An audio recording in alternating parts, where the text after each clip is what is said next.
महाराष्ट्र वृत्तवाहिनी प्रस्तुत आणि स्पेशल पार्टनर राजश्री लॉटरीच्या माध्यमातून आम्ही आपल्यापर्यंत हा ठाण्यातून कार्यक्रम आणतोय, महाराष्ट्राचा रणसंग्राम। मी प्रसाद काथे या कार्यक्रमामध्ये आपल्या सगळ्यांचं स्वागत करतो। आधीचं श्रीस्थानक, आताचं ठाणे, यापूर्वी राम कापसेंचं ठाणे, नंतर आनंद दिघेंचं ठाणे, आता एकनाथ शिंदेंचं ठाणे, अशा प्रकारच्या वेगवेगळ्या ओळखी बदललेलं हे शहर। आणि याच निमित्तानं या शहराचा इतरच्या आसपासच्या मतदारसंघांवर, इतरच्या आसपासच्या भौगोलिक परिस्थितीवर होणारा परिणाम, इथला मतदार काय विचार करतो, इथला मतदार कोणत्या मुद्द्यांच्या आधारे मतदान करणार आहे, या आणि अशा अनेक प्रश्नांच्या आधारे इथली राजकीय हवा जाणून घेण्यासाठी आम्ही जय महाराष्ट्र वृत्तवाहिनीच्या माध्यमातून पोहोचलो आहोत ठाण्यात। ठाण्याच्या या पाचपाखाडीतल्या एम्पी थिएटरमध्ये विविध मान्यवर माझ्या सोबत आहेत आणि त्याचबरोबर त्यांचे समर्थक कार्यकर्ते सुद्धा या कार्यक्रमात मोठ्या संख्येनं आपल्या सोबत जोडले गेले आहेत। तसंच माझ्या सोबत आहेत माझे सहकारी जगदीश देशमुख। नमस्कार, मी जगदीश देशमुख। आपण आता आहोत ठाण्यामध्ये महाराष्ट्राचा रणसंग्राम स्पेशल पार्टनर राजश्री लॉटरी हा जय महाराष्ट्राचा विशेष कार्यक्रम घेऊन आपण ठाण्यामध्ये पोहोचलो। ठाण्याची ओळख पूर्वी द्यावी लागायची, तलावाचं शहर, ऐतिहासिक शहर, मुंबई शहराचं प्रवेशद्वार।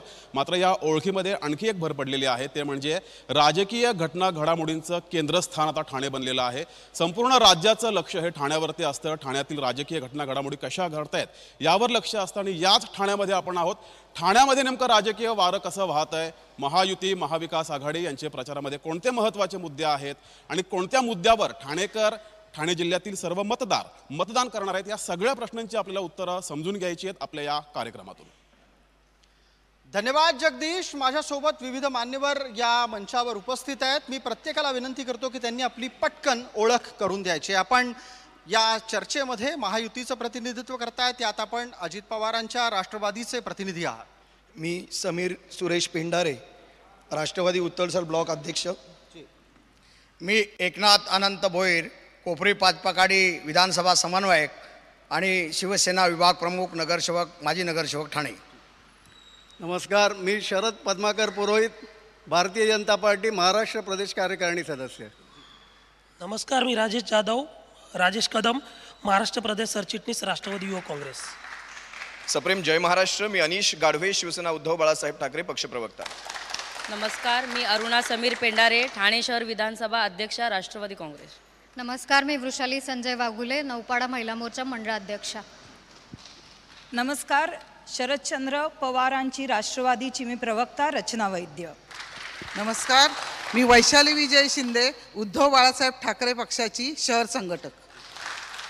नमस्कार, मी पुष्कराज मुकुंद विचारे, ठाणे शहर उपाध्यक्ष, महाराष्ट्र नवनिर्माण सेना। धन्यवाद। या सर्व मान्यवरांचा परिचय आपण करून घेतलाय आणि आता चर्चेची सुरुवात करतोय ठाण्यातल्या आत्ताच्या अत्यंत संवेदनशील मुद्द्यापासून। ठाण्यामध्ये या संपूर्ण चर्चेत, राजकीय घडामोडींमध्ये गेल्या 5 वर्षात सातत्यानं जर कुठल्या मुद्द्याची चर्चा राहिली असेल तर ती गद्दारीची आणि खुद्दारीची। मला या निमित्तानं आपल्या सर्वांपर्यंत हा मुद्दा घेऊन यायचा आहे की ठाणे हे गद्दारीचं केंद्र म्हणून ओळखलं जातं का खुद्दारीचं? ठाणे हे खुद्दारीचं केंद्र आहे, कारण ज्याने शिवसेना विक्री होती ती शिवसेना वाचवण्याचं काम या ठाणे शहर आणि माननीय मुख्यमंत्री एकनाथ शिंदे साहेबांनी केलेलं आहे। त्यामुळं गद्दार नव्हे तर खुद्दार आहेत आणि याच्यावरचं उत्तर घेऊया, आपल्याकडून उत्तर लागेल। सर्वप्रथम आपल्या निष्ठावंतांच्या ठाण्यामध्ये स्वागत आहे। शिवसेना उद्धव बाळासाहेब ठाकरे पक्षाचं हे ठाणं आहे। कालही शिवसेनेचं होतं, आजही आहे आणि भविष्यातही हे शिवसेनेचंच राहणार आहे। आपण लोकसभांच्या निवडणुकात पाहिलेलं आहे काय घडलेलं आहे महाराष्ट्रामध्ये, आणि येत्या विधानसभाच्या निवडणुकांमध्ये देखील आपण पाहणार आहे महाराष्ट्रामध्ये काय घडणार आहे। याच्यावरचं एक उत्तर भारतीय जनता पार्टीकडे जावं लागेल आपल्याला। मला भारतीय जनता पार्टीच्या संदर्भातला जो आक्षेप नोंदवला जातो, पक्ष फोडण्याचं राजकारण, याच्यावरचं उत्तर आहे का? पक्ष फोडण्याचं राजकारण कुठून सुरुवात झाली आपण सर्व जाणतो। 1978 सालापासून या महाराष्ट्रात पक्ष फोडीला सुरुवात झाली। जे आज स्वतःला चाणक्य म्हणवतात, महाराष्ट्राचे अधूर्य म्हणवतात, त्यांनी पक्ष फोडीला सुरुवात केली आणि शेवटपर्यंत ज्यांनी पक्ष फोडला स्वतःचा पक्षही टिकवता आला नाही। त्यामुळे भारतीय जनता पक्ष, तुम्ही कोणाविषयी बोलता? स्वाभाविक आहे, महाराष्ट्राचे अधूर्य समजणारे, एकमेव स्वतःला नेते म्हणणारे, मीडियाने हाईप केलेले शरदचंद्र पवारजी। याचं उत्तर ईडी आणि सीबीआयच्या आणि याच्या CBI इन्कम टॅक्स यांच्या पाठीशी घेऊन गावठी चाणक्य बनायचा प्रयत्न करू नका.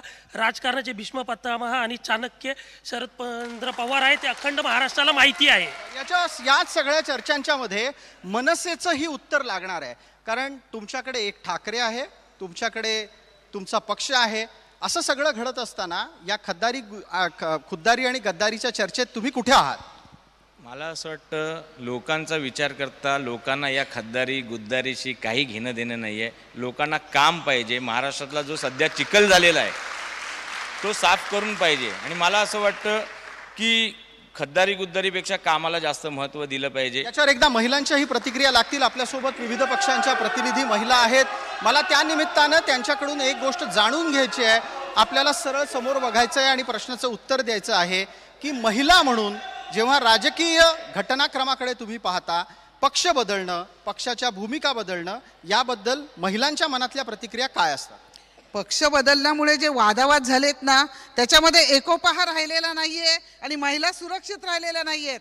आज प्रत्येक ठिकाणी पाहायला गेलं तर बाल महिलांवरती अत्याचार होतोय, मोठ्या महिलांवरती अत्याचार होतोय. हे अत्याचार थांबणार कुठे? तुम्ही राजकारण फक्त फोडाफोडीचं करताय, पक्ष फोडायचं काम करतायत.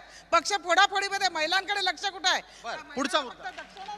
जसं तुम्ही सुरुवात केली कार्यक्रमाची, ठाणा हे आनंद दिघे साहेबांपर्यंत एक सांस्कृतिक, ऐतिहासिक आणि तलावांचं शहर म्हणून ओळखलं जायचं, पण गेले 2 वर्षात ठाणा हे गद्दारीचं शहर म्हणून ओळखलं जातं. गद्दारीचा केंद्रबिंदू हे ठाणा आहे. लोकसभेत जे ठाण्यात झालं तो जनादेश नव्हे तर धनादेशाचा निकाल होता. उत्तर लागेल. मला एवढंच म्हणायचं आहे, आमच्या प्रतिनिधींनी ऑलरेडी सांगितलं, पक्ष फुटला कुठनं किंवा पक्ष फोडीला सुरुवात केली कोणी, हे यांच्या कार्यकर्त्यांनी आधी सांगावं. यांनी महाराष्ट्राचा इतिहास आधी सांगावा. यांनी महाराष्ट्राचा इतिहास आधी सांगावा.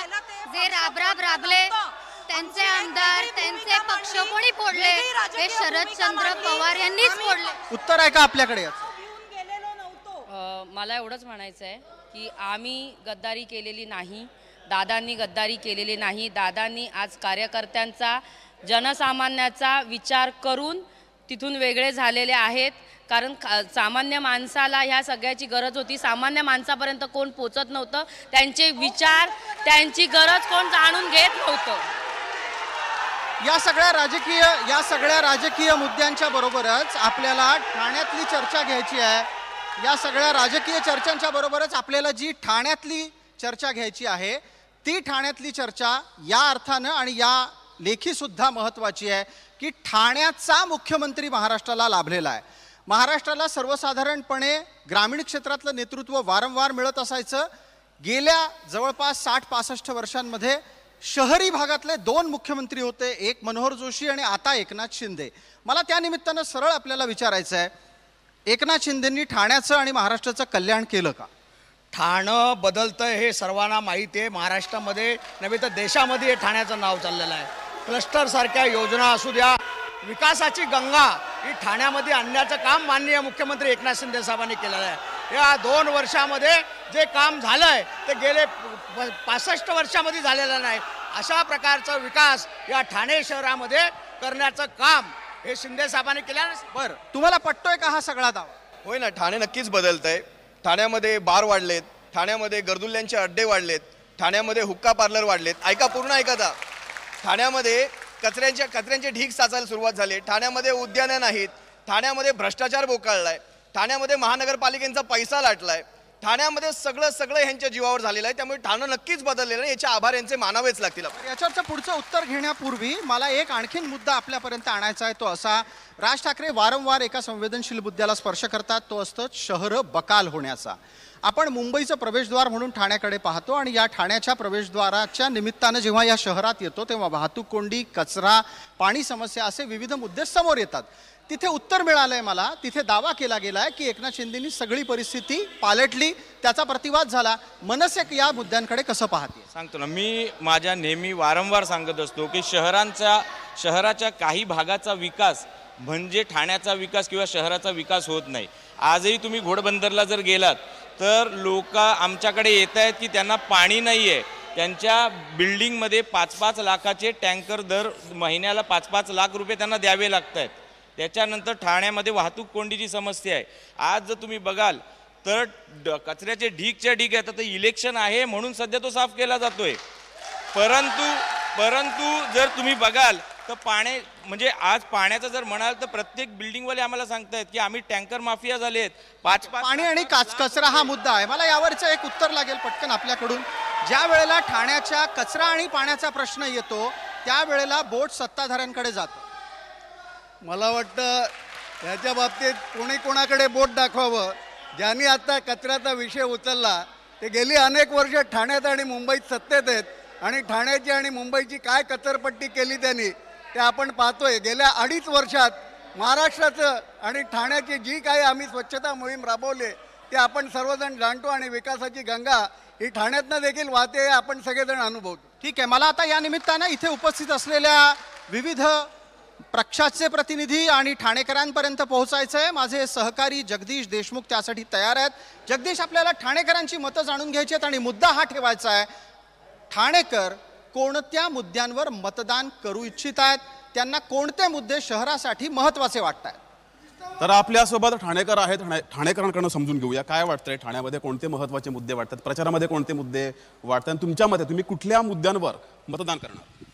सर्वात मोठा ठाण्याचा जो मुद्दा असेल निष्ठावंत विरुद्ध गद्दारी, या गद्दारीला गाडायची आहे आणि निष्ठावंतांना मतं द्यायची आहेत. ठाण्याच्या विकासाला चालना कशी मिळेल हे या दोन्ही प्रस्थापितांकडे ह्याची उत्तरं आहेत का. आज ठाण्यातून MIDC गायब झालेली आहे, ठाण्यामध्ये कुठलेही उद्योगधंदे नाही आहेत, ह्याविषयी हे सगळे लोक बोलणार आहेत का.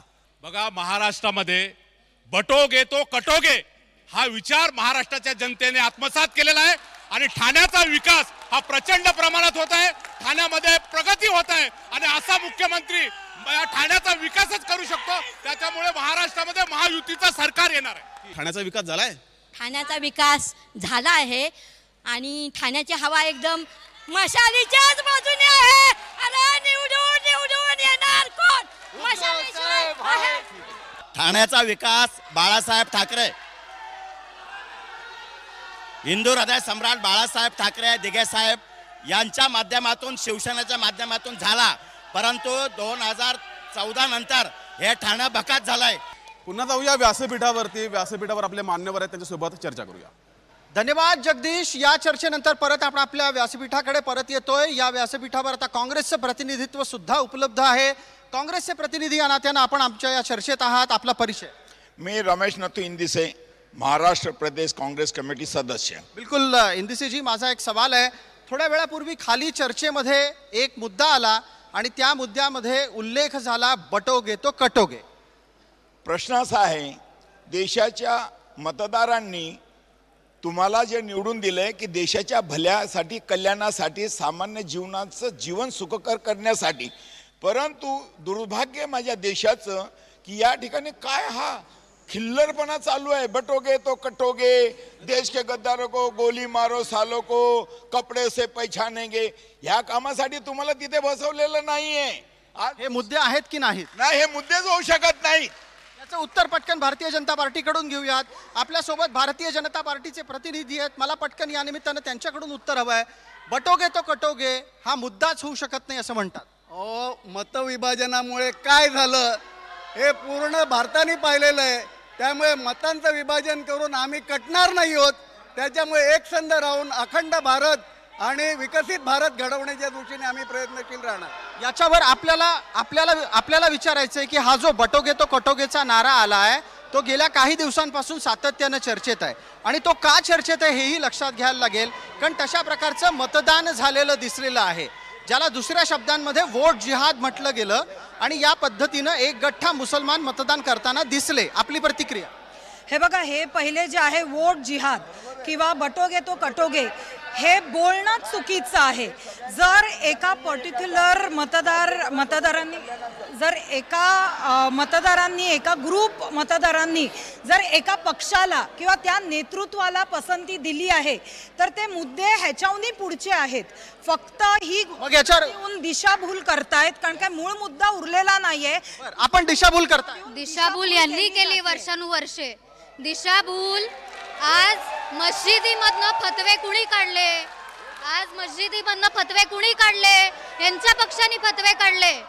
आज गोहत्या होते, गोहत्येवरती यांचा काय स्टँड आहे? यांचे खासदार गोहत्येमध्ये मुस्लिमांना मदत करतात, गोहत्येमध्ये मुस्लिमांना मदत बनतोय. त्याची जी महिलांवर अत्याचार होतोय ते बघा ना, गोहत्येचे काय धरून बसले. महिलांवर अत्याचार होतोय, मुलींवर अत्याचार होतोय, त्याचं कोणाला पडलेलं? याच्यावरचा एक मुद्दे घेऊयात. माझ्यावर पुढे पुढे आपल्याला चर्चेला जायचं आहे. या चर्चेत एक प्रत्येकाला बोलायची संधी मिळेल. मला सांगा, ज्या वेळेला बटोगे तो कटोगे म्हटलं जातं तेव्हा एक आक्षेप हा आपल्या पक्षावर, आपल्या पक्षाच्या प्रमुखांवर येतो आणि तो असतो की उद्धव ठाकरेंनी हिंदुत्व सोडलेलं आहे. उद्धव ठाकरे आता मुसलमानांच्या भरोशावर निवडणुका लढायला निघालेले आहेत. वस्तुस्थिती काय आहे? बटोगे तो कटोगेची परिस्थिती आपण आणली आहे का? मला एक सांगा ना, या विधान परिषदेच्या निवडणुकांमध्ये ज्या वेळेस तुम्ही MIMची मतं घेतली, ज्यावेळेस सपाची मतं घेतली, ज्यावेळेस हसन मुश्रीफाचं मत घेतलं, ज्यावेळेस दिशान सिद्दीकीचं मत घेतलं, ते मुसलमान नव्हते. त्यांची तुम्हाला आमदारांची मतदानं चालतात. देशभक्त मुसलमानांनी शिवसेनेला मतदान केलं तर चालत नाही. मला एक सांगा, मुलुंडमध्ये ज्यावेळेस गुजराती समाज एकत्र होऊन ज्यावेळेस भारतीय जनता पक्षाला मतदान करतो तो वोट जिहाद होत नाही का? मग तिथे तुमचं काय? बघा, धर्माच्या नावावर राजकारण जर करत असाल आणि जर धर्माचंच बोलायचं असेल तर गोव्यामध्ये गोमांस चालतं, तर तुम्हाला मणिपुरामध्ये गोमांस चालतं. फक्त महाराष्ट्रात गोमांसावरून राजकारण करायचं, या गोष्टी आता चालणार नाहीत. याच्यावर इथे उत्तर येतं. मुद्दा नाही आहे त्यांच्याकडे, म्हणून ते धर्माच्या नावाने राजकारण करतात.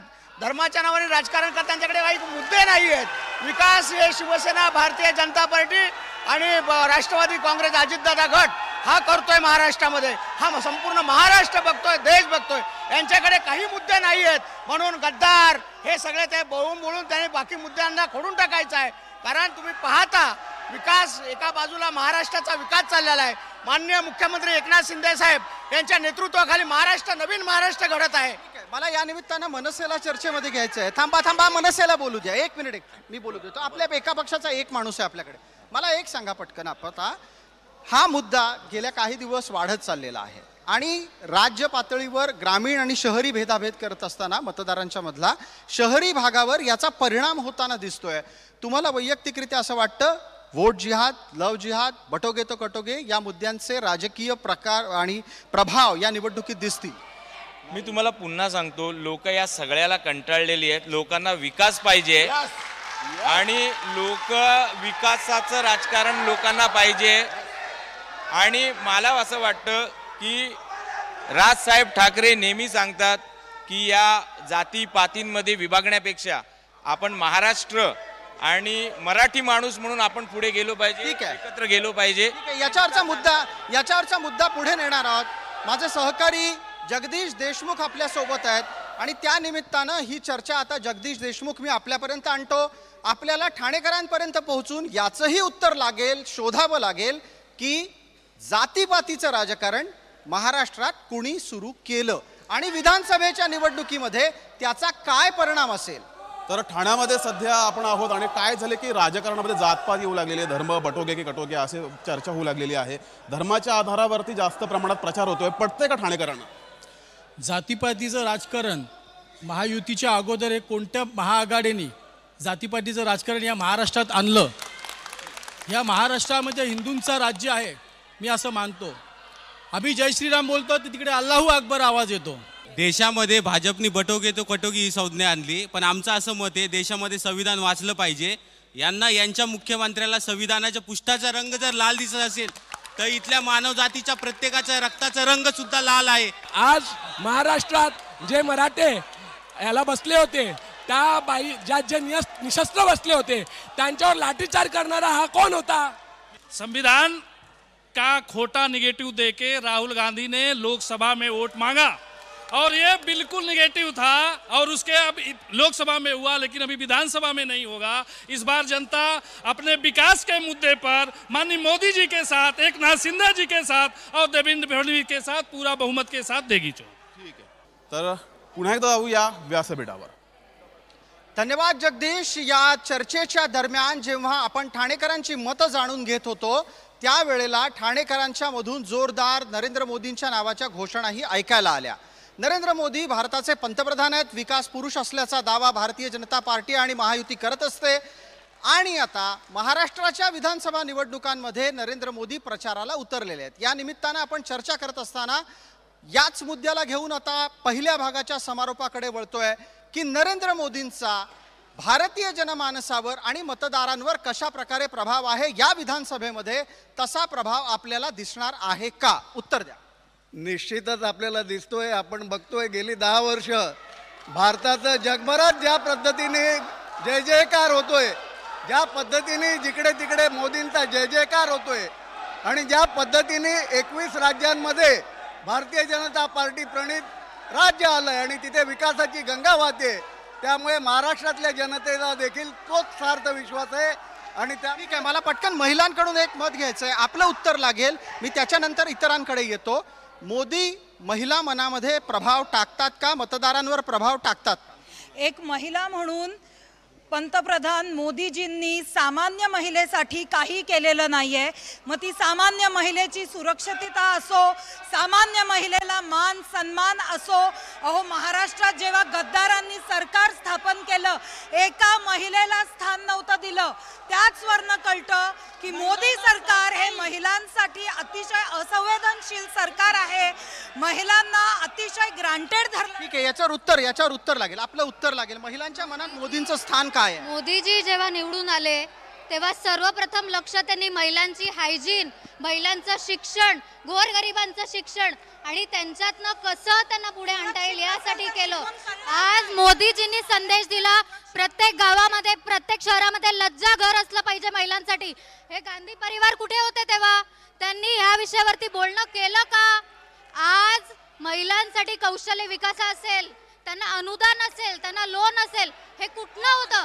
या आधी होता का? याचं उत्तर यांनी द्यावं. बिलकुल, याचं उत्तर घ्यायचं आहे. आधी काँग्रेस आहे आपल्यासोबत, मविया आहे आणि इतरही प्रतिनिधी आहेत. मी येतो आपल्यापर्यंत, प्रत्येकाला बोलायची संधी देतो. माझी विनंती आहे थोडक्यात आपण उत्तर द्यायचं. बघा, विचार करा, ही विधानसभेची निवडणूक आहे, मोदींची नाही. पण ठीक आहे, मोदींचा विषय निघालाच आहे. ज्यांच्यासाठी मोदींनी सभा घेतल्या ते सगळे उमेदवार हरले. 23 वरचा भाजप आज 9 वर येऊन टेपलेला आहे. हे लक्षात घ्या. आता भारतीय जनता पक्षामध्ये कुठली फूट झाली होती? मोदींच्या सभा झाल्या, मोदींच्या चेहऱ्यावर सगळे निवडून येत होते, शहांच्या चेहऱ्यावर निवडून होते. यावेळेस 9 खासदारांवर भारतीय जनता पक्ष का आला, याचं काहीतरी आत्मपरीक्षण भारतीय जनता पक्ष करेल का? दुसरी गोष्ट, मोदींनी महिलांचा, आता हे महिलांमध्ये नारे ठोकले गेले, महिलांचं उत्तर आलंय तिथून. तुम्ही जो मुद्दा काढला त्याच्यावर बटेंगे तो कटेंगे याची प्रचिती आताच्या लोकसभा निवडणुकीत आलेली होती. मोदी गेले तिकडे उमेदवार हरले, याच्यावरचं मोदी गेले तिथे उमेदवार नाही हरले. आम्ही नॅरेटिव्ह यांनी फेक नॅरेटिव्ह सेट केलं होतं. ते फेक नॅरेटिव्ह नलिफाय करण्यात थोडे अयशस्वी ठरलो. बाकी राज्यांमध्ये आपण बघितलंय काय झालंय ते. ठीक आहे, मला आपल्याकडून इंदिसेजी आपलं उत्तर लागेल. आपण माझ्याशी बोलताना कृपया वेळेमध्ये बोला. मला सांगा, तुम्ही खोटं बोलून निवडणुका जिंकता, मोदींचा प्रभाव कायम आहे असा भाजपचा दावा आहे. तो त्यांचा दावा त्यांना लागला. जनतेला विकास नव्हे, बदनाम विकास नव्हे, प्रगती हवी आहे, सोजवळ प्रगती हवी. आणि जेव्हा आया बहिणी नग्न केल्या जातात तेव्हा मोदीच्या तोंडात काय दही असते का? तेव्हा तो का बंद असतंय? उत्तर द्यावं भाजपला. बिलकुल, याचं उत्तर आपण महायुतीकडून घेऊयात. ज्या वेळेला मोदींच्या विरोधात प्रचार होतो त्यावेळेला तुम्ही लोक गप्प बसता असा आरोप आहे. आधी आपलं उत्तर. या देशात मोदी साहेबांनी जो विकास आणला त्याची निर्मिती आज महाराष्ट्र राज्यात झाली. महाराष्ट्र राज्याचे मुख्यमंत्री एकनाथ शिंदे साहेब असतील, राज्याचे उपमुख्यमंत्री देवेंद्र फडणवीस साहेब असतील, राज्याचे दुसरे उपमुख्यमंत्री माननीय अजितदादा पवार साहेब असतील, यांनी देशाचे पंतप्रधान माननीय नरेंद्र मोदी साहेब यांच्या हे जी विकासाची गंगा जी महाराष्ट्रात आणलेली आहे. अजून काय केलं? मोदीजी हे विकास पुरुष आहेत. हे संपूर्ण देशाने नाही तर जगाने पाहिलेलं आहे. ज्या ज्या ठिकाणी जगामध्ये मोदी साहेब जातात त्या ठिकाणी त्यांचं स्वागत ज्या पद्धतीने होतोय तर पूर्णपणे बघितलं ना. या महाराष्ट्रामध्ये माननीय मुख्यमंत्री एकनाथ शिंदे साहेबांच्या नेतृत्वाखाली जो विकास होतोय, या विरोधी गँगकडे दुसरे काही मुद्दे नाही आहेत. विरोधी गँगकडे मुद्दे नाही आहेत असं म्हणता. मी आपल्या दोघांना आता टप्प्याटप्प्यानं बोलणं करणार आहे. तुमच्याकडे मुद्दे कोणते आहेत ज्याच्यावर तुम्ही मतदान मागत आहात? मुळात मोदी मोदी मोदी करतायत की नाही? जर मोदींना देश चांगला चालवायचा होता तर महाराष्ट्रात जे राजकारण घडवलं आणि आपापसात भांडणं लावली हेच फार चुकीचं आहे. आणि त्या मुद्द्यावर आम्ही राजकारण हे बदलणार आहे, आम्ही राज्य बदलणार आहे आणि आमची सत्ता आणणार आहोत. सत्ता आणण्याचा दावा मविया महायुती करते तेव्हा मनसे कुठे असते? बघा, सत्तेचा विषय महाराष्ट्र नवनिर्माण सेना ही कधीही महाराष्ट्राचा विचार करते, सत्तेचा विचार करत नाही. जे काही वेळेला तुम्ही विरोधात बसणार आहात ते वेळ ठरवेल. आज आम्ही जे राजकारण करत आहोत हे महाराष्ट्राच्या प्रगतीचं राजकारण करत आहोत. तर मला असं वाटतं की ह्यांच्या युत्या आघाड्या किंवा ह्यांची खद्दारी गुद्दारी यांच्याशी आम्हाला काही घेणं देणं नाही आहे. आम्हाला महाराष्ट्रातल्या जनतेचं प्रगती हे महत्त्व आहे. ठीक आहे. गेल्या 5 वर्षात महाराष्ट्रानं 2 राजवटी पाहिल्या. पहिली मवियाची, नंतर महायुतीची. मला सांगा, या दोन्ही राजवटींमध्ये तुमच्या लेखी विकास करणारी राजवट कुठली? बघा, मला असं वाटतं की दोन्ही जे पक्ष होते, पूर्वीचे पण आणि आत्ताचे पण सत्ताधारी जे आहेत, मला असं वाटतं की ते त्यांच्या राजकारणामध्येच मशगूल राहिले. त्यामुळे विकासाचं राजकारण हे बाजूला राहिलेलं आहे आणि फक्त खद्दारी आणि गुद्दारीवरतीच ह्यांच्या सगळ्या गोष्टी चालू आहेत. आणि मला असं वाटतं की काही गोष्टी या काही प्रमाणामध्ये झाल्या चांगल्या, आम्ही त्याचं कौतुकही करतो. मला असं वाटतं की राजसाहेब नेहमीच जी भूमिका घेतात, जर एखादं काम कुठलाही पक्ष असो किंवा कुठलेही सत्ताधारी असो, जर त्यांनी चांगलं काम केलं तर त्यांचं कौतुकही करतात. बिलकुल अशाच पद्धतीनं एक अत्यंत संवेदनशील मुद्दा होता टोलचा. टोल माफी ही तुमच्यासाठी गेम चेंजर असणार आहे का? 100%. कारण 25 वर्ष जी लोक टोल माफी मागत होते, कोणीही टोल माफी देऊ शकला नाही. ह्या महायुतीच्या सरकारने माननीय एकनाथ शिंदे साहेबांच्या नेतृत्वाखाली हा धाडसी निर्णय घेतला. हा कोणी घेऊ शकत नव्हता. त्यामुळे हा निर्णय नक्कीच गेम चेंजर होणार आहे. तुमचं म्हणणं आहे की हा एकनाथ शिंदेमुळे झालेला निर्णय, याच्यावर एकदा राज ठाकरेंच्या पक्षाची प्रतिक्रिया घेऊयात आणि इतर मुद्दे त्याच्यानंतर. सन्माननीय राजसाहेब ह्या टोलच्या मुद्द्यावरती गेले 10-12 वर्ष बोलतायत. माझ्यावरती कोणामुळे टोल माफी झाली? पटकन सांगतो ना मी. 4 केसेस आमच्यावरती आहे. सुरुवात आम्ही केली आहे. टोलच्या मुद्द्याची सुरुवात आम्ही केली आहे. मागच्या वर्षी आम्ही 5 दिवस उपोषणाला बसलो होतो की मुंबई एंट्री पॉइंट्स बंद व्हावे म्हणून. त्याच्यानंतर यांना हा निर्णय घ्यावा लागलाय. म्हणजे हा राजकीय निर्णय आहे का? एकदा पटकन उत्तर जाणून. राजकीय निर्णय आहे. या टोल माफी मध्ये सुद्धा भांडवलदारांच्या सहाय्यतेसाठी हा निर्णय घेण्यात आलेला आहे. कशा प्रकारे अवधीतच हे टोलचं झोल संपणार होतं, परंतु त्यांना हजारो कोटी प्रॉफिट होण्यासाठी, त्यांच्या हितासाठी हा निर्णय घेण्यात आला. उत्तर द्या याचं पटकन. महाविकास आघाडीकडे कुठलेच हे नाहीये, म्हणून विकास जिकडे होतोय तिकडे अशा प्रकारची त्यांच्याकडे उत्तरं असतात. दुसरी उत्तरं त्यांच्याकडे काही नाहीये. बरं, तुम्हाला काय वाटतं? बुडीत जाणाऱ्या कंपनीला ह्या लोकांनी टोल माफीच्या माध्यमातून मोठी भरपाई दिली आहे. एका कंपनीच्या फायद्यासाठी हा निर्णय घेण्यात आलेला आहे. हा निर्णय कंपनीच्या फायद्यासाठी आहे असं म्हणतात, त्यावेळेला तुम्हाला काही तथ्य सांगावी लागते. बघा, टोलचा निर्णय जर तुम्ही म्हणाल ना, तर हे टोलचं आंदोलन काय आजचं नाहीये. आज बरोबर लोकसभेच्या पराभवानंतरच टोल कसा काय आठवला, लोकसभेच्या पराभवानंतरच लाडकी बहीण कशी काय आठवली, या सगळ्या गोष्टी लक्ष घ्या. आता ह्यांना एवढा मोठा हबाडा पडलेला आहे आणि याच्यानंतर विधानसभेमध्ये हे पायउतार होणार आहेत. त्यासाठी हा केलेला सारा ही तजवीज आहे. ही तजवीज तुम्ही मत मिळवण्याच्या साठी हे करताय का? बिलकुल नाहीये. कारण आम्ही जे निर्णय घेतलेले आहेत माननीय महायुतीने एकनाथ शिंदे साहेबांच्या नेतृत्वामध्ये या महाराष्ट्र राज्यामध्ये जे निर्णय घेतलेत ते मतांच्या लाजेपुढे निर्णय घेतलेले नाहीयेत. यांना या ठाण्यामध्ये आम्ही दाखवून दिलं मागच्या वेळेला लोकसभेला की यांची जागा कुठे आहे. हे मशाल जे आहे हे घरं पेटवणारा मशाल आहे, हे क्रांतीचा मशाल नाही आहे. धनुष्यबाण घेऊन शिंदे साहेब आणि बाळासाहेबांचे विचार पुढे घेऊन चाललेला आहे. धर्मवीर आनंदीके साहेबांचे विचार या सगळ्या मुद्द्यांना पुढे नेत असताना आपल्याला टोलच्या व्यतिरिक्त सुद्धा घेतले गेलेले विविध इतर निर्णय चर्चेत घ्यायचे आहेत. आपण जेव्हा या चर्चेच्या दरम्यान शहरी भागामध्ये येतो तेव्हा त्या शहरी भागात सुद्धा एक महत्त्वाचा विषय आहे लाडकी बहीण योजना. या लाडकी बहीण योजनेच्या वर तुमच्याचकडे येणार आणि महिलांशीच बोलणार. काळजी करू नका, पुरुषांनी महिलांना या विषयावर बोलायला द्यायचंय. कृपया शांतता पाळायची आहे. मला आता लाडकी बहीणच्या निमित्तानं आपल्या चौघांनाही बोलतं करायचंय. टप्प्याटप्प्यानं सांगा, लाडकी बहीण योजनेचे खरे लाभार्थी कोण आहेत? इथून सुरुवात. लाडकी बहीण योजनेचे खरे लाभार्थी या त्याच महिला आहेत ज्यांना त्या पैशाची गरज होती. वर्षानुवर्षे इतिहास आहे. काँग्रेसचं जेव्हा राज्य होतं, जेव्हा सेंट्रली पैसे यायचे तेव्हा 5 रुपये आले की 4 रुपये काँग्रेसची माणसं खिशात घालायची. 1 रुपया हा लाभार्थीला मिळायचा. त्यामुळे नरेंद्रजी मोदी आणि महाराष्ट्रामध्ये महायुतीचं जे सरकार आहे, शिंदे साहेब असतील, देवेंद्रजी असतील आणि अजित पवारजी असतील, सर्व विकास पुरुष हे एकत्र आलेले आहेत आणि म्हणून या योजनेचा लाभ या सर्व महिलांना होतो. आपलं निरीक्षण काय आहे? कोणी पैसे घेतले? कारण आता असं दिसतं आहे पैसे घ्यायचे पण आणि विरोधात बोलायचं पण. ही लाज आहे, ही भीक आहे. बहिणी, महिला सुरक्षित नाही आहेत. महिलांच्या सुरक्षिततेचा विषय पाठी ठेवून जेव्हा महिला महागाईने त्रस्त आहेत, त्यांची सुरक्षा होत. याच्यावर उत्तर लागेल. महिला ह्याच्या पहिलाही सुरक्षित नव्हत्या, तेव्हा काय केलं बाकीच्या लोकांनी? आता लाडकी बहिणीचा आणि महिलांच्या सुरक्षेचा काय संबंध आहे? महिलांच्या सुरक्षतेसाठी आमचं सरकार सगळे प्रयत्न कटिबद्ध चालू आहेत. याचा अर्थ असा नाही ही भीक नाहीये. लाडकी बहीण ही भीक आहे अशा प्रकारचं वक्तव्य करणं योग्य आहे का? योग्य आहे, कारण लाच दिले ही इलेक्शनच्या तोंडावरती. मग एवढे दिवस लाडकी बहीण का नाही दिलं तुम्ही? लाडकी बहीण भीक आहे असं म्हटलं जातं.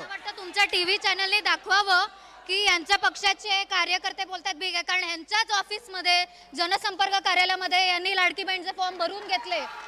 आणि एक मिनिट हे जे म्हणतात की पैसे लोकांचे वाया जातात, मुंबईमध्ये जेव्हा मेट्रो आली, यांच्या सरकारने यांच्या इगोसाठी मुंबई मेट्रो थांबवून ठेवली, तेव्हा 17,000 कोटी कोणाच्या खिशातनं गेले?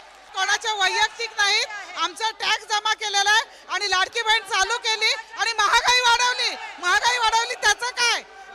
यावर माझे सहकारी जगदीश देशमुख यांना विनंती आहे की त्यांनी महिलांमध्ये या निमित्तानं मतं जाणून घेण्यासाठी जावं. जगदीश. धन्यवाद सर. जाऊया आपण जनतेमध्ये. 75 वर्षाच्या आजीबाई बसलेल्या आहेत, मगाचपासून जोरदार घोषणाबाजी करतायत. अजयबाई, तुमच्या खात्यामध्ये पैसे, लाडकी बहीण योजना, या योजनेचे तुमच्या खात्यामध्ये पैसे आलेत का? अहो, हे सरकार इतकं बिंडोक सरकार आहे की त्यांनी वयाची अट काय घातली?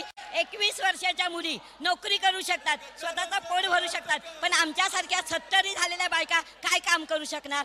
आमच्यासाठी त्यांनी ही योजना ठेवली नाही. का ठेवली नाही? कारण नगरपालिकेचे आम्हाला 18,000 रुपये मिळत होते, तेही या निर्लज्ज माणसांनी तेही कट केले. 2 वर्षापासून आम्हाला हे पैसे मिळत नाही. काही मिळालेले नाही आहेत आणि मिळाले ते त्यांच्या पक्षांना मिळालेले आहेत. हे बघा, योजनेचा आम्हाला 1 रुपयाचा फायदा झाला नाही आणि लोकसभेत पडले, लोकसभेत मत मिळालं नाही. त्याच्यानंतर यांना लाडकी बहीण आठवायला लागली आणि तेव्हा 1500 रुपये कुठे कोणाचे लोक आलं तर यांनी तर मेहरबानी नाही. एवढा महागाई वाढली, त्या महागाईचं काय? 1500चा 15,000 झाले, 15,000 देणार होते. आज लाडकी बहीण योजना ही आमच्या सरकारने दिलेली आहे. त्याच्या मागची भावना एक सांगीन. सगळे त्यांना भाऊ बोलतात. जरी तुम्ही एकनाथ शिंदे बोललात ना, तरी त्यांना भाई बोलतात. देवा भाऊ बोललात तर आम्ही भाऊ बोलतो आणि अजित दादा बोलतो. हे भाऊ आहेत आमचे, त्याच्यामुळे त्यांनी ही सगळी दिलंय. आणि समविचारी लोक जेव्हा एकत्र येतात ना, तेव्हा नवनिर्माण नक्की होतं. पुन्हा एकदा जाऊया व्यासपीठावरती. यावर मान्यवरांचं काय म्हणणं आहे ते सुद्धा समजून घेऊया. मान्यवरांसोबत अन्यही प्रश्नांवर चर्चा करूया. धन्यवाद जगदीश. या कार्यक्रमातला आता पुढचा मंचावरचा विषय हा ठाण्याचा आहे. या संपूर्ण राजकारणाचं सध्या केंद्रबिंदू असलेलं ठाणे शहर हे नक्की किती मोठ्या प्रमाणामध्ये विकास प्राप्त करू शकलंय? या ठाणे शहराच्या माध्यमातून विकासाची गंगा कोणाकोणाच्या घरात पोहोचली, कोण त्याचा लाभार्थी झाला आणि या सगळ्यापासून खरा लाभार्थी मतदार आहे का हे आपल्याला जाणून घ्यायचं आहे. ठाण्याचे कोणते मुद्दे आहेत ज्याच्याकडे अद्याप दुर्लक्ष झालंय? अहो, ठाण्यामध्ये मी तुम्हाला पुन्हा सांगतोय की तुम्ही बिल्डिंग्स बांधताय, पाणी नाही आहे, वाहतुकीची समस्या आहे, अजूनही घोडबंदर रोड पूर्ण जाम असतो. त्याच्यानंतर तुम्हाला सांगतो, ठाणे शहर आपण स्मार्ट म्हणतो की नाही, स्मार्ट सिटी अंतर्गत कामं जी चालू होती, महिलांसाठी बोलू द्या, महिलांसाठी बांधलेले रेस्टरूम कुठे आहेत? आज ERTS प्रकल्प होता, ERTS प्रकल्प कुठे आहेत? याचं उत्तर एक भारतीय जनता पार्टीकडून घेऊ. आज ठाण्यामध्ये करोडो रुपये खर्च करून कित्येक प्रकल्प होतात. आज बॉलिवूड थीम पार्क कुठे? त्याच्यानंतर जुनं ठाणं, नवीन ठाणं कुठे? 2.5 वर्षामध्ये जे प्रकल्प सुरू झालेत ते काही प्रकल्प पूर्ण झालेले आहेत आणि काही प्रकल्प पूर्णत्वाच्या याच्यावर आहेत. आज तुम्ही नावं सांगा कोणते कोणते प्रकल्प पूर्ण झाले? मी तुम्हाला ठाण्यामध्ये तुम्ही बघितले का 5 वर्षापूर्वीचे रस्ते, ते रस्ते होते का रस्त्यांमध्ये खड्डे होते का खड्ड्यात रस्ते होते ते माहिती नव्हते. संपूर्ण ठाणे शहराचे रस्ते चकाचक झालेले आहेत, त्यांचे काम पूर्णत्वात झालेलं आहे. मला एक पटकन विचारायचं आहे, एकनाथ शिंदेमुळेच ठाण्याचा विकास झाला असा दावा आहे का? निश्चितच एकनाथ शिंदे आल्यानंतर ठाण्याच्या समस्यांना या ठिकाणी प्राधान्यक्रमाने त्याचं निराकरण करण्यात आलेलं आहे. आपण बघतो की कोपरी पुलाच्या इथला जो प्रकल्प अनेक वर्ष रेंगाळला होता तो एकनाथ शिंदे मुख्यमंत्री झाल्यानंतर आज मार्ग प्रशस्त झाला आहे. ठाण्याच्या पश्चिमेकडून पूर्वेला जाण्यासाठी कोपरी पुलाखालनं जो अंडरपास आहे तो एकनाथ शिंदेंच्या कालावधीतच झालेला आहे आणि मेट्रो प्रकल्पाला चालना देखील याच कालावधीत मिळालेली आहे. ठाण्यामध्ये जो शाश्वत विकास झालाय तो शिवसेनेच्या काळात झालाय, पण शिवसेनेच्या काळामध्ये खासदारांच्या अंतर्गत झालेला तो विकास आहे. आज ठाण्यामध्ये कचऱ्याची समस्या इतकी भयंकर आहे, ठाण्याला स्वतःचं डम्पिंग ग्राउंड नाहीये. आज मुख्यमंत्र्यांच्या घराच्या मागच्या बाजूला वागळे इस्टेटमध्ये कचऱ्याच्या गाड्या कशा प्रकारे उभ्या असतात, सबंध वागळे इस्टेटला, इंदिरानगरला ठाण्यामध्ये कचऱ्याचा इतका भयंकर त्रास होतोय. आज सबंध ठाणे शहर कचऱ्याची समस्या भेडसावते. प्रत्येक सोसायटीमध्ये जा तुम्हाला डब्बे भरलेले दिसतील. दुसरी गोष्ट ठाण्यामध्ये ठाण्या महापालिकेचं काम यांना कळत नाही, महापालिकेचं काम कुठलं असतं. दुसरी गोष्ट रिंग रूट मेट्रो, त्याच्यानंतर सॅटिस 1, सॅटिस 2, त्याच्यानंतर समांतर जोड रस्ता जो घोडबंदरला साकेतशी जोडतो, ज्याने ठाण्याची ट्रॅफिकची समस्या कमी होईल. त्याच्यानंतर पार्किंगचे प्रश्न, या सगळ्यांवर आपण महाराष्ट्रामध्ये किंवा ठाण्यामध्ये बोलणार आहोत का? ठाण्याचे मुख्यमंत्री याची उत्तर खूप चांगलं. ठाण्याचे मुख्यमंत्री आम्हाला मिळतंय काय? आम्हाला मिळतंय काय, आपल्याला मिळतंय काय हा प्रश्न आहे. या चर्चेत आता आपल्या सोबत अजित पवार यांच्या राष्ट्रवादीचे प्रतिनिधी जोडले आहेत. त्यांची आधी ओळख करून घेऊ आणि जो प्रश्न आत्ता शिवसेना उद्धव बाळासाहेब ठाकरे या गटाकडून आला त्याचं उत्तर तुम्हाला द्यायचं आहे. आपली ओळख द्या आणि सांगा, जो विकास केला जातो आहे त्यातून सामान्यांना काय मिळतं? माझं नाव वीरू वाघमारे, राष्ट्रवादी युवक काँग्रेसचा ठाणे जिल्हा अध्यक्ष. प्रताप शेठ आणि विकासाचा 100% स्ट्राईक रेट.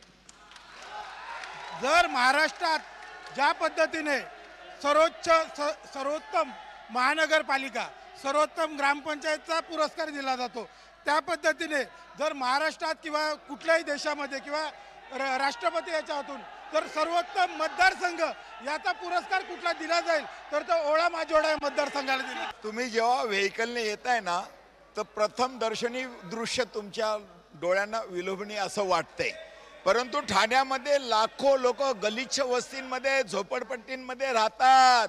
त्यांचा विकास कधी कोण करणार? काँग्रेसच्या नावाने दगडी फोडणारे गेले अनेको वर्ष या देशामध्ये सत्तेत असून गलिच्छ वस्त्यांची सुनियोजित वसाहतींमध्ये रूपांतरित का होत नाहीत? आज शहरांची लोकसंख्या वाढतीये आणि हे सर्व नागरी प्रश्न आहेत. शहरांच्या लोकसंख्येचे हे नागरी प्रश्न आहेत आणि हे भेडसावत राहणारच. परंतु कुठल्या पार्टीचा नेता हा ग्राउंडवर उतरून तिथे काम करतो हे महत्त्वाचं आहे. आज भारतीय जनता पार्टीच्या पक्षाचे आमदार असतील, तिथले सर्व नगरसेवक असतील, त्यांनी ग्राउंडवर उतरून काम केलेलं आहे. हे म्हणतात आमचा खासदाराचा हा प्रश्न नाही, यांचाच खासदार आता आमदारकीला उभा आहे. मग लोकांचे प्रश्न हे सॉल्व्ह करणार नाहीत का? लोकांचे मुद्दे 2 वर्षात किती सोडवलेत? फक्त ऍडव्हर्टाईज करताय तुम्ही, हे देतो मी, ते देतो मी, ते देतो, पण लोकांचे मुद्दे कुठे सोडवलेत? काहीच नाही सोडवलेत. लोकांचा कुठलाच मुद्दा नाही सुटत आहे. आज साधा प्रश्न आहे, प्रत्येक माणसाच्या गरजेचा प्रश्न आहे. डम्पिंग सारखी व्यवस्था ठाण्यामध्ये होत नाहीये.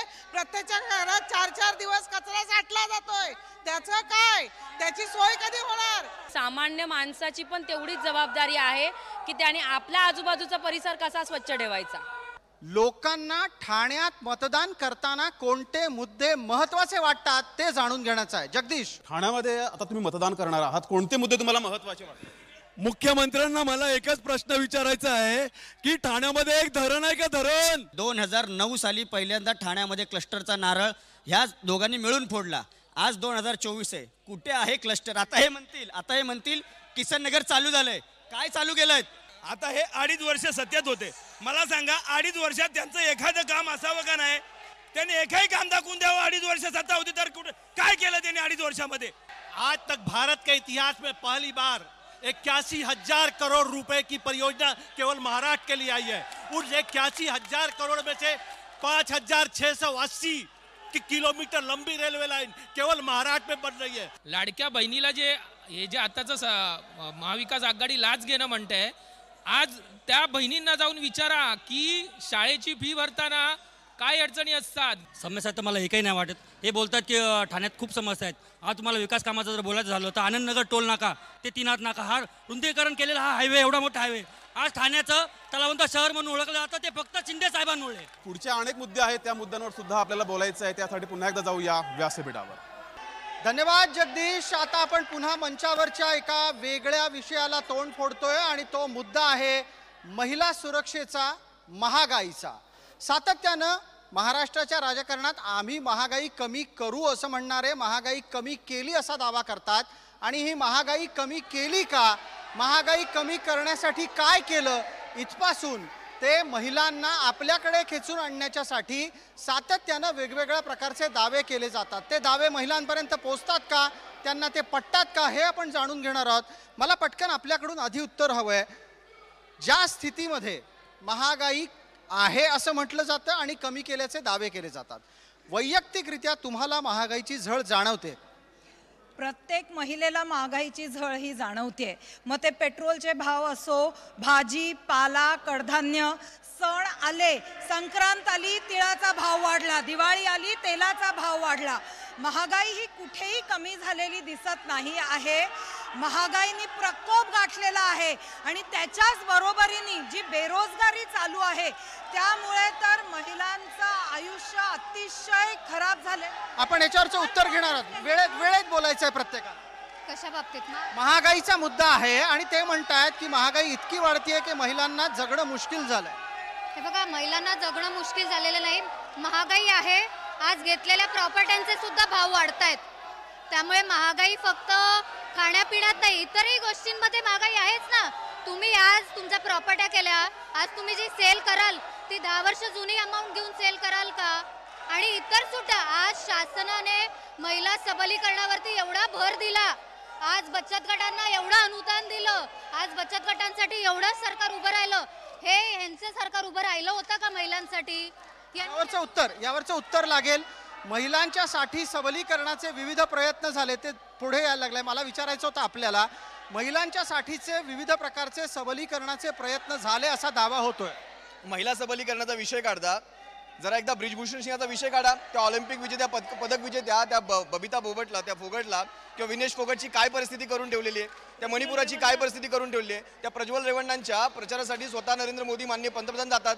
या सगळ्या विषयांना जरा बाजूला ठेवा. महिलांचं सबलीकरण खऱ्या अर्थानं जर करायचं असेल ना, तुम्ही आतापर्यंत बचत गटांसाठी काय मदत केली? त्यांनी आता त्यातच उत्तर, मी तेच सांगतोय तुम्हाला, बचत गटांच्या मार्फत कदाचित हा पैसा गेला असता. त्यानंतर आतापर्यंत मला सांगा, तुम्हाला लाडकी बहीण योजना या योजनेसाठी तुम्ही बोलता, तुम्हाला आतापर्यंत लाडक्या बहिणी श्रावणबाळ योजना उत्तर येतं. तुम्ही एक लक्षात ठेवा, महिला सक्षमीकरणाचा जर कोणी केला असेल तर महायुतीच्या सरकारने केलेला आहे. आणि 2.5 वर्षापूर्वी यांनी काय केलं, घरामधून फेसबुक लाईव्ह केलं. आज लाडली बहीण योजना आणली, ही कोणासाठी आणली? बचत गटांना आर्थिक सहाय्य, महिलांसाठी 50% सबसे बसमध्ये प्रवास फ्री, अनेक योजना महिला सक्षमीकरणासाठी आणल्या. बरं, अनेक महिला सक्षमीकरणासाठी योजना आणल्या. योजना जरी आणल्यात ना, योजना अनेकांनी आणल्यात, त्याबद्दल दुमत नाही, परंतु प्रत्यक्षात महिलांचं किती सबलीकरण झालं ह्याचे महागाईच्या मुद्द्यावर काय? महागाई तर भयानक आहे, पण ते मान्यच करायला तयार नाहीयेत.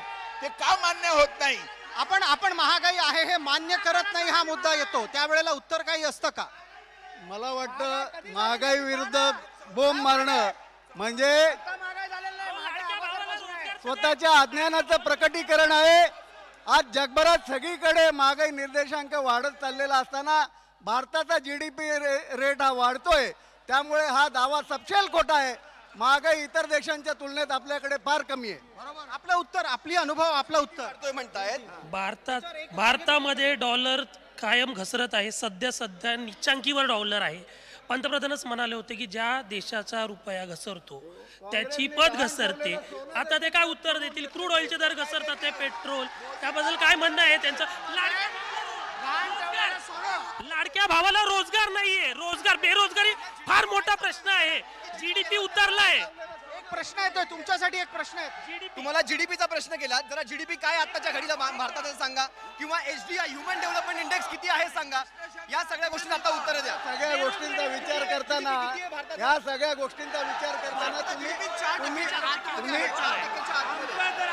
महाराष्ट्राने यांना महाराष्ट्राच्यातून बाहेर काढलं नसतं.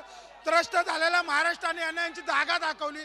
तुम्ही घरात बसूनच कार्यक्रम केला आणि महाराष्ट्राने शिंदे साहेबांना आणि महायुतीला ज्या पद्धतीने लोक सगळ्या गोष्टीमध्ये विजय केलाय, हीच विजय आणि हाच महाराष्ट्रातील लोकांचा आशीर्वाद हे दाखवतो की महाराष्ट्र हा सुखी आहे. मला या निमित्तानं चर्चेला पुढे जायचं आहे आणि मला आता तुम्हाला विचारायचं आहे, या व्यासपीठावर एक लाडका भावांसाठी काय केलं असा प्रश्न उपस्थित झाला. सरकारच्याकडे त्याची उत्तर आहेत. लाडक्या भावांच्या साठीच्या वेगवेगळ्या स्कीम आहेत, त्यांचे दावे आहेत.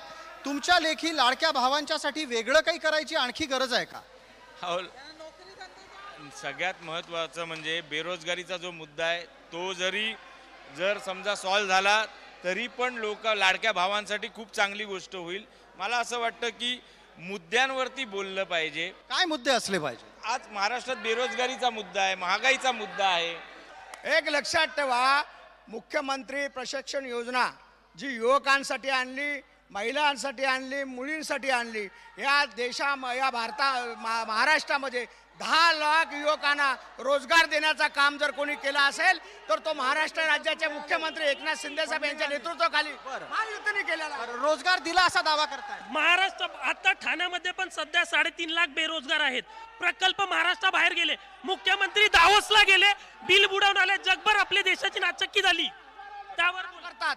या वागले स्टेटमध्ये IT पार्क जे बांधले आणि त्याच्यामध्ये हजारो लोक आज रोजगार निर्मिती या ठिकाणी ठाण्यामध्ये केलेली आहे. आणि तुमचं उत्तर लागेल, आणखीन एक उत्तर लागेल. आज सर्वत्र महाराष्ट्रामध्ये अडाणी, अंबानी आणि उद्योगपती यांच्यासाठी का हे सरकार राबत आहे? मोदीजींना हे का अभिप्रेत आहे? उद्योगधंदे महाराष्ट्राच्या लोकांचे बाहेर का पळवले जात आहे? ज्या वेळेला प्रचार होत होता संविधान बदलणार, त्याच्याच बरोबर प्रचार झाला आरक्षण जाणार, या सगळ्या मुद्द्यांना प्रत्यक्षात निवडणुका आटपल्याच्या नंतर ते खरे नाहीत हे दिसलं. हे कुणाला दिसलं? हे तुम्हाला दिसलं असेल, हे मीडियाला दिसलं असेल. पण आजही सांगतो, ज्या वेळेस संविधान बदलाच्या गोष्टी ह्या आपण नाही केल्या, भारतीय जनता पक्षाच्या नेत्यांनी भर संसदेत सुद्धा या गोष्टी झालेल्या आहेत. संसदेत कर्नाटकाच्या नेत्यांनी केलेल्या आहेत, या आपण नाही केल्या. 400 पार गेलो तर आम्ही संविधान बदलू. आणि आजही तुम्हाला सांगतो संविधानाची पायमल्ली होते. आज कुठे संविधान तुम्ही सांगा ना. आज लागतोय शिवसेनेचा, राष्ट्रवादी पक्षाचा कोर्टामध्ये निकाल लागतोय? लागत नाही. पडताय. आज गांधी घराणा असेल किंवा यांची संपूर्ण सेना असेल, उद्धव ठाकरेंची, यांनी कधीही मागासवर्गीयांना पुढे येऊ दिलं नाही. यांनी फक्त जातीपातीचं राजकारण केलं. राहुल गांधी भारतात राहून कधी जातींबद्दल बोलत नाही, भारताच्या बाहेर जाऊन भारताचे नुकसान करतात. यांनी भारताच्या बाहेर जाऊन सांगितलं आम्ही फोडाफोडीचं राजकारण केलं, दुसरं काही नाही केलं. फोडाफोडी राजकारणामध्ये हिंदुत्व, ब्राह्मण ही जाती नाही का? जातीवाद कोणी चालू केला आणि जातीवाद अजून मराठा ओबीसी मध्ये जो तेढ निर्माण होतोय त्याच्यावर देवेंद्र फडणवीसांची काय भूमिका आहे? प्रचारामध्ये धर्म, जात हे मुद्दे येत आहेत आणि या मुद्द्याच्या प्रचारामध्ये सर्वसामान्यांचे प्रश्न मागे पडतायत का, किंवा सर्वसामान्यांचे खरोखर प्रश्न सोडवले जातात का? काय वाटतंय?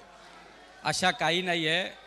सर्व धर्म, सर्व समाजाला घेऊन आता आपला देश पुढे चालला आहे. अजिबात नाही. हे खोटं नरेटिव्ह ते कधीपासून सेट करत आलेत. तुम्ही बघाल तर प्रत्येक वयासाठी, म्हणजे वृद्ध, ज्येष्ठ महिला असू दे, मध्य पोरं असू दे, किंवा लहान आपण महिलांबद्दल असू दे, सगळ्यांसाठी त्यांनी योजना आणलेल्या आहेत आणि त्या सगळ्याचा फायदा प्रत्येक वयोगट हे घेत आहे आणि सर्वसामान्यांचं सरकार आहे. हे जे आता सत्तेत येत ना, हे सगळे पाकिटमार आहेत, सगळे पाकिटमार आहेत. आज ठाण्याचे 500-550 कोटी रंगरोटी पेंटिंगला खर्च केला, ठाणा सुशोभीकरणाला, आणि त्याच्यावर कोणते तो देवाभाऊ आहे टरबूज, त्याचे फोटो लावून ठेवलेले. आपल्याला वेळेची मर्यादा आहे, त्यामुळे आता आपल्याला व्यासपीठावर सुद्धा जावं लागेल. पुन्हा जाऊया प्रसाद सरांकडे. तुम्ही ठाणेकरांकडून जेव्हा मत मागाल त्यावेळेला तुम्ही ठाणेकरांना कोणता मुद्दा पटवून द्याल? पटकन सांगायचं, 30 सेकंद. कळवा मुंब्रा विभागातून टोरेंटो हद्दपार करणे 1, कळवा मुंब्रामध्ये शैक्षणिक प्रगती करणे 2, आणि बाळासाहेबांची बांधलेल्या शिवसेनेच्या शाखा ज्या जितेंद्र आव्हाडांनी पाडल्या, त्या जितेंद्र आव्हाडांच्या तुतारीचा प्रचार करणारी ही लाचार शिवसेना हद्दपार करून शिंदे साहेबांची शिवसेना या महाराष्ट्रात आणणे हे आमचे नेहमीचे मुद्दे आहेत की महाराष्ट्राची प्रगती झाली पाहिजे, मराठी माणसाची प्रगती झाली पाहिजे, आणि त्याच्यासाठी जे जे काही लागतं ते करण्याची धमक राज साहेबांमध्ये आहे. आणि मला असं वाटतं की आम्ही त्याच मुद्द्यांवरती, महिला सुरक्षा असेल, बेरोजगारी असेल, याच मुद्द्यांवरती आम्ही राजकारण करणार. मला एवढं सांगायचं आहे की युती सरकारने जी विकास कामं केलेत, लहान जन्मजात मुलीपासून ते वयोवृद्धांपर्यंत, त्या विकास कामावर आम्ही मतं मागणार. आम्ही लोकांच्या जनकल्याणासाठी, सुशिक्षित तरुणांना रोजगारासाठी, महागाई कमी करण्यासाठी मतं मागणार आहोत. प्रगतीसाठी जास्तीत जास्त मतं मागणार आहोत. आपलं उत्तर. बघा, भारतीय जनता पार्टी आणि महायुती म्हणजेच विकास. हा विकास संपूर्ण भारताने बघितलाय. हा विकास महाराष्ट्राने सुद्धा मागची 5 वर्ष पाहिला होता देवेंद्र फडणवीस यांच्या सरकारमध्ये. आणि त्यामुळे लोकांना माहिती आहे की विकासाच्या मुद्द्यांवरती यांना काही बोलायला नाही आहे. आणि राजसाहेबांचे जरी विचार हे महायुतीबद्दल असले तरी त्यांचे अनुयायी हे घे दुपारी आणि उठ दुपारी आणि घे सुपारीवालेच आहेत. हा आमचा स्पष्ट आरोप आहे. ह्यांना जेव्हा बिनशर्त पाठिंबा दिला त्यावेळेला ह्यांना आठवलं नाही का? मग जर उठ दुपारी सुपारी हे जे बोलतात तर मग त्यावेळेला का नाही आठवलं? ठीक आहे, आपण त्याची नंतर घेऊ मुद्दो. नरेंद्र मोदींनी राजसाहेब ठाकरेंबरोबर स्टेज का शेअर केला? 6 लाख कोटींची इन्व्हेस्टमेंट महाराष्ट्रामध्ये आली कोविडच्या काळामध्ये. कोविडच्या काळामध्ये श्वास जगवण्याचं काम केलं. कोविडच्या काळामध्ये रेमडेसिवीरसाठी, वॅक्सिनसाठी आपल्या बाबतीत सापत्न वागणूक झाली केंद्राकडनं. कोविडच्या काळात आपल्याला वॅक्सिन दिल्या गेल्या नाही, देशांना, इतर देशांना फुकट वाटल्या गेल्या. शिवसेनेने त्या काळामध्ये शिवसेनेने महाराष्ट्र जगवायचं काम केलं. स्वतःच्या पैशातनं ऑक्सिजन विकत घेतले. केंद्राने कुठलीही मदत केली नाही. त्या सगळ्या कामांना घेऊन आम्ही जनतेसमोर जाणार आहोत. आपलं उत्तर हवं. आम्ही जे मतं मागणार आहोत ती मतं विकासाच्या मुद्द्यावर मागणार आहोत. महायुतीने केलेल्या कामाच्या मुद्द्यावर मागणार आहे. माननीय एकनाथ शिंदे साहेबांच्या नेतृत्वाखाली सरकारने केलेल्या कामाच्या मुद्द्यावर मागणार आहोत. तर या महायुतीने महाराष्ट्रामध्ये एवढा कामाचा डोंगर रचलेला आहे. तो डोंगर यांना पार करणं शक्य होणार नाही. आणि मागच्या वेळेला यांनी संविधानासारखा मुद्दा यांनी याच्यामध्ये आणला. हे संविधान गुमराह केला, निगेटिव्ह सेट केला. आम्ही 5 वर्ष जो कळवा मुंब्रामध्ये जितेंद्र आव्हाड साहेब यांनी जो विकास केलेला आहे त्या विकासाच्या माध्यमातून कळवा मुंब्रा हा जो मतदारसंघ आहे दलित, मुस्लिम, ओबीसी आणि मराठा बांधवांचा असलेला मतदारसंघ आहे. त्या मतदारसंघातून त्यांनी विकास करून दाखवलेला आहे. तोच विकास आम्ही पूर्ण ठाणे शहरामध्ये सोच बदलो, मुंब्रा बदलो, त्याचा सोच बदलो, ठाणे शहर बदलो अंतर्गत आम्ही हा विकास ठाणे शहरात पॅटर्न राबवून करणार. मुंह में राम बगल में नथुराम, ये राजनीति नहीं चलेगी. संविधान को टच भी नहीं होने देंगे. संविधान बड़े परिश्रम से डॉक्टर बाबा साहब आम्बेडकर ने बनाया है. कलम का बादशाह अमर है, अमर रहेगा, ये ध्यान में रखे. विकासाच्या मुद्द्यावरतीच आम्ही या निवडणुकीला महायुती सामोरी जात आहोत. आणि मोदी गडकरींच्या विकासाच्या या कामासमोर यांना बोलायला काही मुद्दे नसल्यामुळे गद्दारीसारखे किरकोळ मुद्दे काढतायत. आणि गद्दारी कोणी केली तर बाळासाहेबांच्या विचाराशी गद्दारी करून सत्तेसाठी लाचार होऊन मोदी आणि भाजपची साथ सोडून जे काँग्रेसच्या वळतणीला गेले. ज्या बाळासाहेबांनी सांगितलं की मी पक्ष बंद करीन पण काँग्रेसच्या वळतणीला जाणार नाही. तर या कार्यक्रमामध्ये आपण ठाणेकरांची मतं घेतली. ठाणेकरांचं नेतृत्व करू पाहणाऱ्या नेत्यांनाही विचारलं त्यांच्या मनात काय आहे. या संपूर्ण चर्चेमध्ये आपण पाहिलं की कशा कशा पद्धतीनं लोक व्यक्त होत होती, लोकांच्या भूमिका काय होत्या आणि या संपूर्ण प्रकरणामध्ये लोकांनी आत्तापर्यंत काय मागण्या केल्या.